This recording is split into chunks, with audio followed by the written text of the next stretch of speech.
Here, and today I have an awesome live duel commentary for you guys. I'm on the right here playing Zombie Eldlich against my very good friend Ben. You guys know him as Sir Emanon on YouTube. I'm going to link him in the description below. Please go check out and subscribe to his channel. He is playing BA, and he's playing his list for his budget series. So please go subscribe to him. Check out his budget series. It's awesome. This duel is actually on episode 3, I believe. So you can check it out there and see his perspective of the commentary. But this is actually round 2 at our locals, so we're just going to hop right in. So I actually win the die roll. I'm going to go first, and I'm going to start off with a Cursed Eldland. Cursed Eldland, pay 8, feel great. It's, this is one of the best starters to have. So I'm going to search Conquistador off of it. I was debating whether Conquistador or Hawkero is better in this matchup.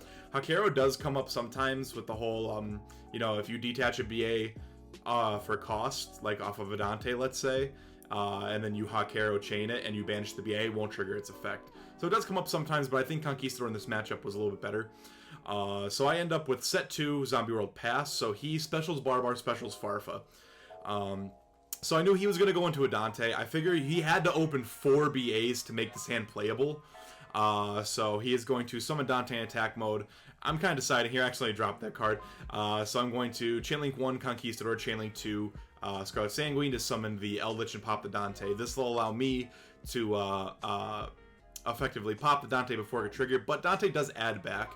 But he does have to normal summon the Farfa. But he had the Calcab, so, nothing we can do about it. Then he normals Rhino Warrior, so right here a mistake actually happened. It actually doesn't end up being relevant because I win the duel anyways, but he actually couldn't have done that because Rhino Warrior only protects Fiends, and Calcab was a zombie due to Zombie World's effect. So Rhino Warrior should have popped the Calcab, and he wouldn't have been able to make Dante, but ignoring that misplay, neither one of us caught it, and we didn't caught it until actually a commenter on his video, which is already out now, episode 3 of his budget series. Please go check it out and subscribe. Someone commented and mentioned that, and it both became relevant to us. So he's going to summon Dante, he's going to mill 3, and I believe I'm out of interruption here. I just kind of have to wait to see how his turn pans out and see what he's going to do. So with the mill 3, he does hit a Scarm, which is pretty good. He also has a trigger off a Rhino Warrior, so he's going to get to send whatever he wants, essentially, and he ends up sending Graf to Grave. So Graf's going to special summon any BA from deck, and it won't die because Dante is a BA monster. Funny enough, Beatrice is not a BA monster. I mean, anyone that played in 2014 knows that for some reason they didn't make Beatrice a BA. I guess you couldn't make the card too overpowered, but that's besides the point. So he's going to summon a Seer. Seer Dante loops. Everyone knows what that is. So he is going to, he's thinking here on what he wants to do. I believe my hand is Glow Up Bloom, and I forget what the last card in my hand is. I do have options here and there going into the next turn. I know he's not going to kill me because of how big Eldlich is, and the fact that he literally had to have 4 monsters in hand. So he just simply attacks over the Conquistador. Dante goes to defense mode, and he's thinking on what he wants to do for the rest of his turn. So he's going to link the Dante and the Seer into a copy of Nightmare Phoenix. And now he has a couple of triggers here. He has Seer and Phoenix activating. So he gets to decide on what exactly he wants to hit off of the Phoenix. The Phoenix can either pop my Zombie World or my Cursed Eldland. So Cursed Eldland is going to get popped here, and that will trigger sending a Hawkero. Since I did not summon Hawkero this turn, I will be able to use Hawkero's Grave effect, which is super beneficial to me because I get to basically keep recurring my Eldlich engine over and over and over again. Eldlich is one of the better grind decks that's ever existed. As long as I've been playing Yu-Gi-Oh! At least I've been playing competitively since 2016, and it is by far the best grind deck that I've played with in those years. So at the end phase, he's going to add Tour Guide and off on a Beatrice, and I am going to set a Scarlet Sanguine. So I draw for turn, and my only real play in the hand was the Glow Up Bloom, which is, I believe, what I go with here. I checked my extra deck, so I did actually, I don't want to say I slapped this deck together in 20 minutes, but I kind of did. I had picked up the Eldlich core the night before at a different locals, about 45 minutes from where I'm at. This is my, closer locals. This is about 10 minutes away from where I live. I picked up the Eldlich core, found my zombie stuff sitting in a box somewhere, decided to play Zombie Eldlich about 20 minutes before the tournament. I was going to play Salamangreat, but I couldn't find a third Spinny, and I just really wanted to play with a third Spinny. This is our first tournament at locals with new ban lists. So On summon of the Glow Up Loom, he is going to activate the Beatrice effect. Beatrice is going to detach to dump any monster from deck to grave, or any card from deck to grave, actually. He is going to send Absolute King Backjack, so he does have some triggers here. He's going to have Backjack and Dante activating. Dante is going to add back a Burning Abyss monster, and he goes with Skarm. And then Backjack is going to look at the top cards of his hand. He does hit a Compulse. I think the other was Breakthrough Skill. It's kind of hard to see from the video, and it doesn't come up. So he does banish it to set the Compulse, and then he's going to immediately Compulse the Glow Up Loom, which is a pretty good play. It prevents me from getting Ballardrock on board, which Ballardrock is one of the be-all end-alls, especially if I have Zombie World on the field. Ballardrock is such a detrimental card. The fact that it can come back every single turn, and the fact that it doesn't even need to be my field spell for it to come back is absolutely nuts, but he does want to compulse it to get me offline of Ballardrock, so I am going to Scarlet Sanguine to set another Conquistador, and I have a couple of options. I'm thinking a little bit to see if I can go into anything in my extra deck, so I do activate the Scarlet Sanguine to... Oh, I'm sorry, I can't. Yeah, that's what it was, yeah. I could not Sanguine because I banished it to summon it. So I'm just going to put Golden Lord in attack. And I actually had no idea what Purple Dante did, so I asked him, like, I have no idea what Purple Dante does. He kind of gave me a brief explanation of what it is. So I was deciding if I want to attack the Phoenix or the Beatrice. So I initially went to attack the Beatrice, and he goes, "Are you attacking the Phoenix or the Beatrice?" And I said, I'm thinking, and he said, Beatrice is 28 defense. Or 25, whatever it was. It's big. I couldn't get over it, so I attacked the Phoenix. And I ended up setting 2 more and passing turn. So the last card in my hand is Glow Up Loom, and he knows, I think, 3 out of my 4 sets. He made a comment about, like, the meh card that he drew, and I was like, yeah, you know, it's coming. You backjacked. You saw it. So he puts Beatrice in attack mode, and he's going to just crash into the Eldlich, and that will give him the trigger of Beatrice to summon Purple Dante. Purple Dante cannot be targeted, which Conquistador doesn't care about. I do have to read it because I literally haven't read this card in probably 3 years. I think the last time I played against Pure BA was Ben 3 years ago playing Pure BA. When Malicious was at 3 and he played the Fable Silcoitus, I believe the name is. It's in the level 6 that you could discard to special it. To hard make Beatrice, which was an insane play. So he's going to summon Purple Dante, and I kind of make decisions on how I'm going to deal with that. So I activate the Elixir White Destiny. I do play 1 White Destiny, 2 Black, and 3 Scarlet. Black is a lot better in this version because locking into zombies, you really don't care. I don't go into the extra deck all too often, especially in the build now. I have since moved away from the build I'm playing. I am playing Dragoon in this current build. I don't own Prosperities, and I don't own 3 Dragoon, and I really want to play Dragoon, so I opted not to play Extravagance and play Dragoon instead, which did come up in some games, but I really miss having some of the draws. So moving forward, if I do decide to play the deck again, I'm going to play Extravagance in it. I'm probably not going to play it in the near future. Maybe in a couple weeks if I decide to pick back up again. I actually did just pick up an AI core. So I actually just learning the AI combos. It's super, super cool deck. I'm really, really enjoying it as of right now. Playing a little bit on DB. So he summons... I don't even remember the name of this card. It's a rank 3... hold on, I have to look up the name of this card. I don't even know what to look up to figure it. So, it prevents destruction for a turn and quick effect detach, which is pretty decent. So I've never seen it, and it's pretty cool that he actually got to summon it.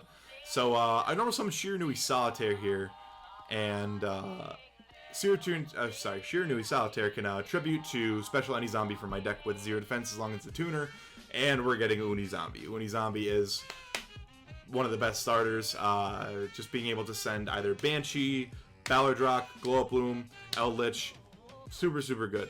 So he's going to actually Breakthrough Skill my Shiranui Solitaire. So I am a bit upset about that, or sad, but it's for the budget series, so, you know, he can't play Impermanence or anything like that.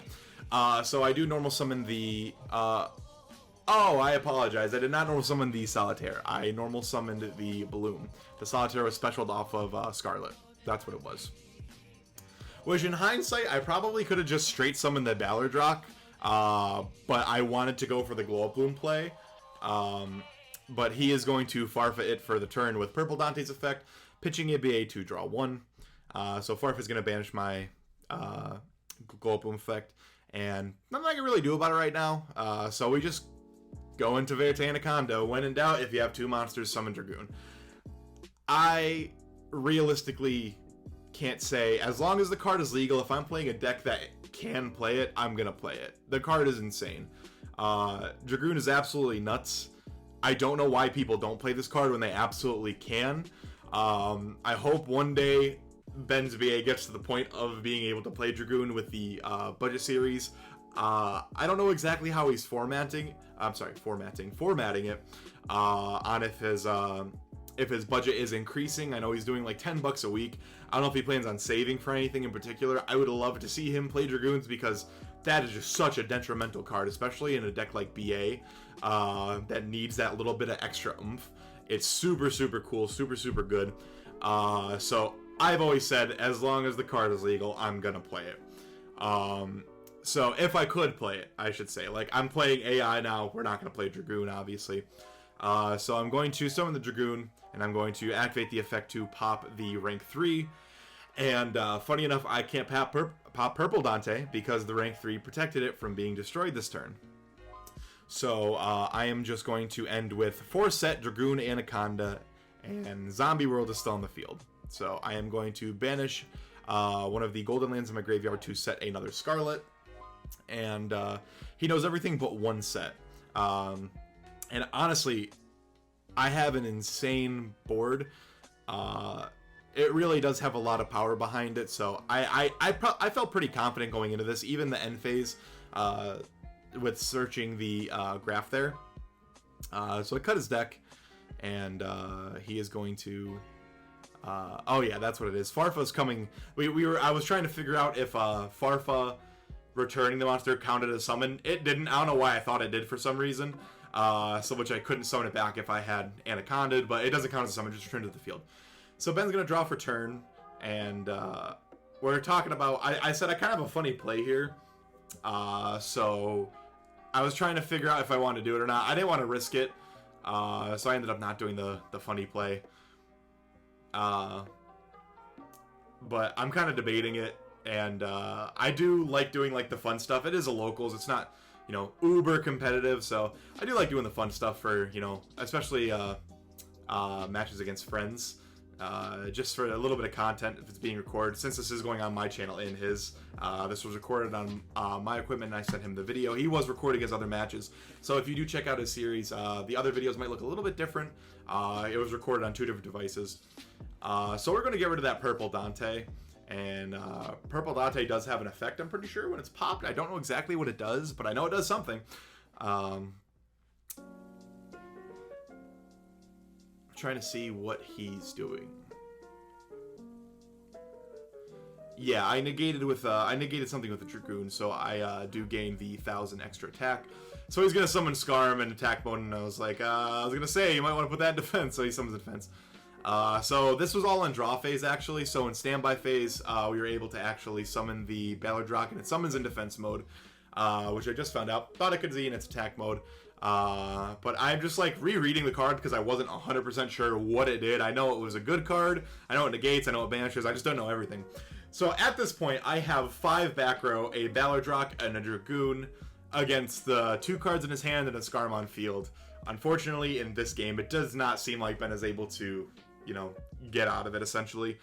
And we're just kind of talking about what we could have done. And he said, I have another funny play, but this entire duel has been a funny play. So, it has been pretty enjoyable, especially seeing the rank 3, and in the draw phase, activating the Purple Dante, getting me the Ballardrock play.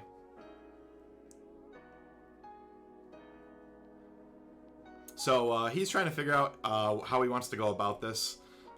He does have a couple of options on what he can do. He does have Tour Guide left in hand, but just because of the giant back row amount, he really can't do much.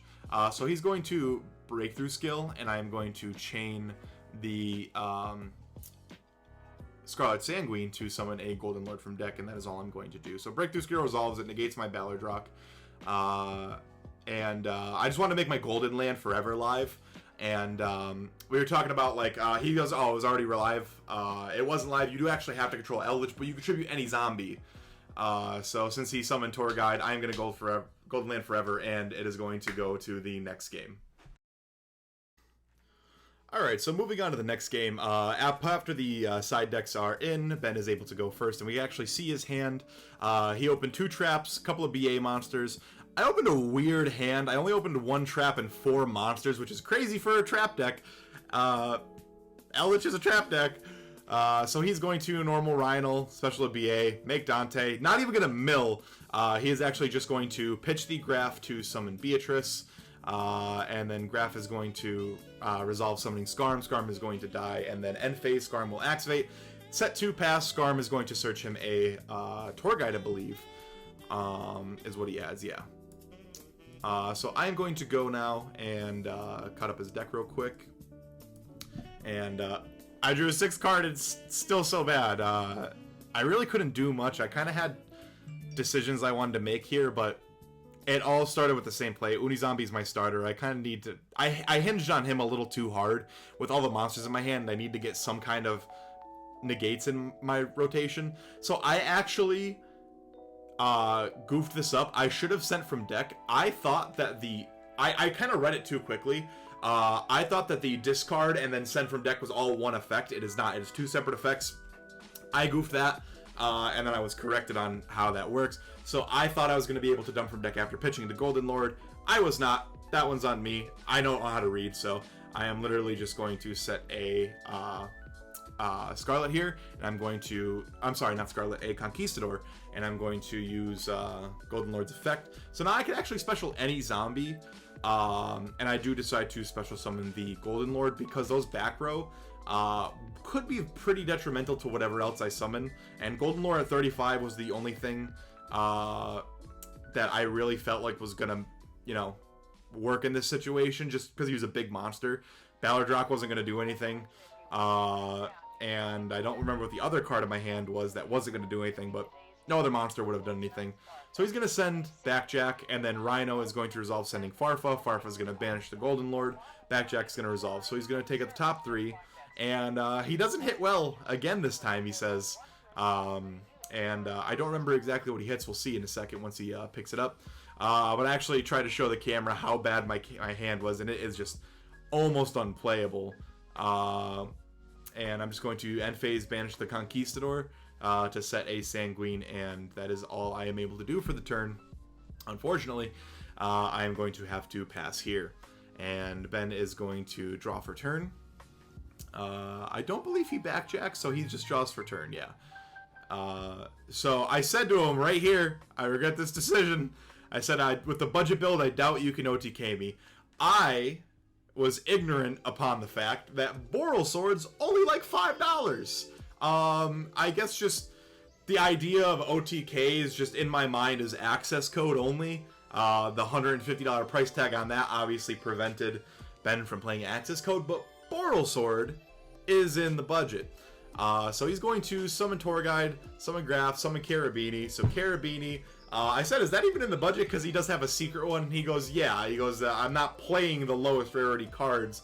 I'm just saying that the lowest rarity of these cards that are playable is in the budget. So I said, okay, so that made sense. So he's going to summon a Skarm.